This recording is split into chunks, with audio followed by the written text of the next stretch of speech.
మనం గుడికి వెళ్ళంగానే మొట్టమొదటిగా మనకి గుర్తొచ్చేది పులిహోర ప్రసాదమే కదండి. ఆ పులిహోర ప్రసాదాన్ని మనం ఇంట్లోనే చాలా ఈజీగా, తేలిగ్గా అసలైన చిట్కాలతోటి తయారు చేసుకోవచ్చు. ఈ పులిహోరని ఎలా తయారు చేసుకోవాలో చూద్దామా? Hi friends, welcome to crazy recipes. నేను మీ మాదిరిని. ముందుగా మనం పులిహోర తయారు చేసుకోవటానికి చింతపండుని నానబెట్టుకోవాలి. ఇక్కడ నేను 1/2 కిలో బియ్యంతో ఈ పులిహోరను తయారు చేస్తున్నాను. 1/2 కిలో బియ్యాన్ని తీసుకుంటే మీరు 25 గ్రాముల చింతపండుని తీసుకోండి. ఈ 25 గ్రాముల చింతపండులోకి వాటర్ని యాడ్ చేసుకొని 1కి 2 సార్లు శుభ్రంగా ఇలాగ కడుక్కోండి. ఇలాగ కడిగిన తర్వాత దీంట్లో ఉన్న ఎక్స్ట్రా వాటర్ మొత్తాన్ని కూడా తీసేసి ఒక పక్కకి పెట్టేసుకోండి. తర్వాత ఈ చింతపండు అంతా కూడా మనకి తొందరగా నానాలి అంటే దీంట్లోకి గోరువెచ్చగా ఉన్న నీళ్ళని యాడ్ చేసుకొని కనీసం 10 నిమిషాల పాటు వదిలేసేయండి. 10 నిమిషాల తర్వాత మనకి చింతపండు అంతా కూడా చక్కగా నానిపోతుంది. ఇప్పుడు ఈ చింతపండులో ఉన్న ఎక్స్ట్రా గుజ్జు మొత్తాన్ని కూడా మనం ఇలాగా చేత్తోటి నలిపితేనే చాలండి, గుజ్జు మొత్తం కూడా ఈజీగా వచ్చేస్తుంది. ఇప్పుడు ఈ గుజ్జు మొత్తాన్ని కూడా మనం ఒక పక్కకి పెట్టుకుందాము. నెక్స్ట్ ఈ పులిహోరలోకి మనం అసలైన గుడి ప్రసాదం లాగా రావటానికి దీంట్లోకి ఒక స్పెషల్ మసాలాని తయారు చేసుకుందాము. స్టవ్ మీద ఇలాంటి వెడల్పాటి బాండీని పెట్టుకోండి. 1 స్పూను ఆవాలని, అలాగే 2 స్పూన్లు మినప్పప్పు, అలాగే 1 స్పూను పచ్చిశనగపప్పుని యాడ్ చేసుకోండి. అలాగే 1/2 స్పూను మిరియాలని యాడ్ చేసుకోండి. ఈ మిరియాల ఘాటు వలనే మనకి పులిహోర ప్రసాదం చాలా రుచిగా వస్తుంది. అలాగే 1/2 స్పూను ధనియాలను వేసుకొని చివరిగా 5 నుంచి 6 ఎండుమిరపకాయలను కూడా వేసుకోండి. ఈ ఎండుమిరపకాయలు మీ కారాన్ని బట్టి అడ్జస్ట్ చేసుకోండి. అలాగే ఒక్కొక్క మిరపకాయ కొంచెం ఘాటుగా ఉంటుంది, దాన్ని బట్టి కూడా చూసి వేసుకోండి. ఇవన్నీ కూడా 2 నిమిషాల పాటు డ్రై రోస్ట్ అయ్యేలాగా చూసుకోండి. ఇలాగ మొత్తం కూడా డ్రై రోస్ట్ అయ్యాక స్టవ్ ఆఫ్ చేసేసి లాస్ట్గా మనం దీంట్లోకి 1 స్పూను నువ్వుల్ని యాడ్ చేసుకోవాలి. నువ్వులు ఈ వేడికే మనకి వేగిపోతాయి.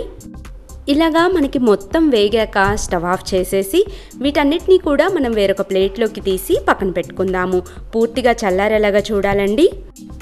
పూర్తిగా చల్లారాక వీటి మొత్తాన్ని కూడా మిక్సీ జార్లోకి వేసుకొని మెత్తటి పౌడర్ లాగా తయారు చేసుకొని దీన్ని ఒక పక్కకు పెట్టుకుందాం. పులిహోరకి కావాల్సిన మెయిన్ ఇంపార్టెంట్ 2 స్టెప్పులు అయితే మనకి కంప్లీట్ అయినాయి. ఇప్పుడు ముందుగా మనం గుజ్జులాగా తయారు చేసి పెట్టుకున్న ఈ చింతపండు రసం ఉంది కదా, దీంట్లో ఉన్న ఎక్స్ట్రా పిప్పి మొత్తాన్ని కూడా ఇలాగా వడకట్టే జాలీలోకి వేసుకొని పిప్పి మొత్తాన్ని కూడా సపరేట్ చేసుకోండి. ఇలాగా బాండీలోకి వేసి మనం కనీసం 5 నుంచి 7 నిమిషాల పాటు దీన్ని ఉడకపెట్టుకోవాలి. పులిహోరలోకి ఘాటు రావటానికి ఇక్కడ నేను 3 పచ్చిమిరపకాయలని ఇలాగ డైరెక్ట్గా యాడ్ చేస్తున్నాను. అలాగే 1/4 స్పూను కళ్ళుప్పుని కూడా వేస్తున్నాను. కళ్ళుప్పు మాత్రమే వాడండి, అప్పుడే పులిహోరకి మంచి రుచి వస్తుంది. అలాగే పులిహోర మొత్తానికి సరిపడా 1/4 స్పూను పసుపుని కూడా యాడ్ చేసుకోవాలి. పసుపుని ఇక్కడ ఈ గుజ్జులో వేయటం వల్ల మనకి పులిహోరలోకి చాలా తేలిగ్గా కలిసిపోతుంది. అలాగే దీంట్లో ఉన్న పచ్చి వాసన కూడా ఈజీగా పోతుంది. అలాగే పులిహోర గుజ్జు మనం ఉడకపెట్టుకునేటప్పుడు చింతపండు రసం అనేది మనకి పొంగుతూ ఉంటుంది కదండి. అలాగా పొంగకూడదు అనుకుంటే దీంట్లోకి 1 స్పూను నూనెని యాడ్ చేయాలి. ఇలాగ నూనెని వేయటం వల్ల మనకి గుజ్జు అనేది పొంగకుండా ఉంటుంది. ఇప్పుడు స్టవ్ని మీడియం ఫ్లేమ్ని అడ్జస్ట్ చేసుకొని కనీసం 5 నుంచి 6 నిమిషాల పాటు ఉడికేలాగా చూసుకోండి. ఇలాగా 5 నిమిషాల పాటు ఉడికాక మనకి ఇదంతా కూడా దగ్గర పడిపోతుంది. చూసారా, గుజ్జు మొత్తం కూడా చిక్కబడింది. అలాగే పచ్చిమిరపకాయ మొత్తానికి కూడా ఈ చింతపండు రసం అనేది చక్కగా పట్టింది. ఇప్పుడు దీంట్లోకి మనం ముందుగా ఉడకపెట్టుకున్న ఈ 1/2 కిలో అన్నాన్ని యాడ్ చేసుకోవాలి. కానీ ఇక్కడ మీరు ఒక స్టెప్ని గుర్తుపెట్టుకోండి. అన్నం ఉడకపెట్టాక మీరు పూర్తిగా చల్లారాక మాత్రమే దీన్ని మొత్తాన్ని కూడా యాడ్ చేసుకోండి. ఇలాగ చల్లారాక మనం గుజ్జు మొత్తాన్ని కూడా బాగా కలిసేలాగా కలుపుకొని ఒక పక్కకు పెట్టుకుందాము. పులిహోర అంటేనే మనకి పోపు కదండి. పోపు ఎంతైతే రుచిగా పెట్టుకుంటామో పులిహోరకి అంత రుచి అనేది పెరుగుతుంది. ఇంకొక బాండీని తీసుకోండి. బాండీలోకి 5 నుంచి 6 స్పూన్లు ఆయిల్ని యాడ్ చేసుకోండి. ఈ నూనెంతా కూడా వేడయ్యాక 1/2 స్పూను ఆవాలు, అలాగే 1/2 స్పూను మినప్పప్పు, అలాగే 1/2 స్పూను పచ్చిశనగపప్పుని యాడ్ చేసుకోండి. అలాగే ఒక 2 ఎండుమిరపకాయలను కూడా వేసుకోండి. ఇలాగా మొత్తం అంతా కూడా దోరగా వేగేలాగా చూడాలి. ఇవన్నీ కూడా సగం వేగాక దీంట్లోకి ఒక అరకప్పు పల్లీలను కూడా వేసుకోండి. దీంట్లోకి పల్లీలు మనం ఎంతైతే ఎక్కువ వేసుకుంటామో అంత రుచిగా పులిహోర అనేది ఉంటుంది. అలాగే ఒక 5 నుంచి 6 జీడిపప్పుల్ని కూడా యాడ్ చేసుకోండి. జీడిపప్పులు అయితే పూర్తిగా ఆప్షనల్ అండి, మీకు ఇష్టమైతే యాడ్ చేసుకోండి, లేకపోతే స్కిప్ చేయొచ్చు. ఇవన్నీ కూడా దోరగా వేగాక పులిహోర అంటేనే మనకి ఇంగువ ఫ్లేవర్ ఉంటేనే చాలా రుచిగా ఉంటుంది కదా.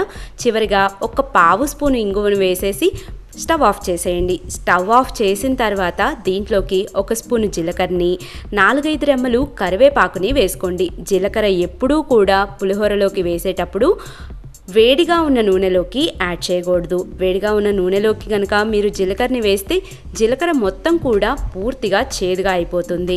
ఇలాగా మొత్తం కూడా యాడ్ చేసుకున్నాక ఈ పోపు మొత్తాన్ని మనం డైరెక్ట్గా తీసుకెళ్ళి పులిహోరలోకి కలుపుకోవటమే. ఇప్పుడు మనకి ఈ గుజ్జు మొత్తంలోకి అన్నం బాగా కలిసిపోయింది కదండి. ఇప్పుడు దీంట్లోకి ముందుగా మనం తయారు చేసి పక్కన పెట్టుకున్న ఈ పొడి మొత్తాన్ని యాడ్ చేసుకొని పులిహోర మొత్తానికి కూడా బాగా కలిసేలాగా కలుపుకోండి. ఇక్కడ నేను 2 గిద్దల బియ్యానికి మీకు ఎంత మసాలా పౌడర్ యాడ్ చేసుకోవాలో చెప్పాను. దాన్ని బట్టి మీరు ఈ పౌడర్ని ఇంక్రీజ్ చేసుకోవచ్చు. అలాగే ఈ పోపు మొత్తం కూడా వేడిగా ఉన్నప్పుడే యాడ్ చేసుకోండి. ఇలాగా మొత్తం అంతా కూడా బాగా కలిసేలాగా కలుపుకోండి. చూసారా ఎంత ఈజీగా అచ్చం గుడిలో ప్రసాదం లాగే మనం ఇంట్లోనే అన్నీ ఉన్న వస్తువులతోటి మనం పులిహోరను తయారు చేసుకోవచ్చు. ఈ పండగకి మీరు తప్పకుండా ఈ పులిహోరని ట్రై చేయండి. మీ ఇంట్లో అందరికీ కూడా చాలా బాగా నచ్చుతుంది. తప్పకుండా మీరు ఈ రెసిపీని ట్రై చేయండి. మీకు ఎలా కుదిరిందో కూడా కింద కామెంట్ బాక్స్లో కామెంట్ చేయండి. నా వీడియో నచ్చినట్లయితే ఒక లైక్ చేయండి. మీ ఫ్రెండ్స్ తోటి, ఫ్యామిలీ మెంబర్స్ తోటి కూడా షేర్ చేయండి. Thank you for watching my videos. Bye bye.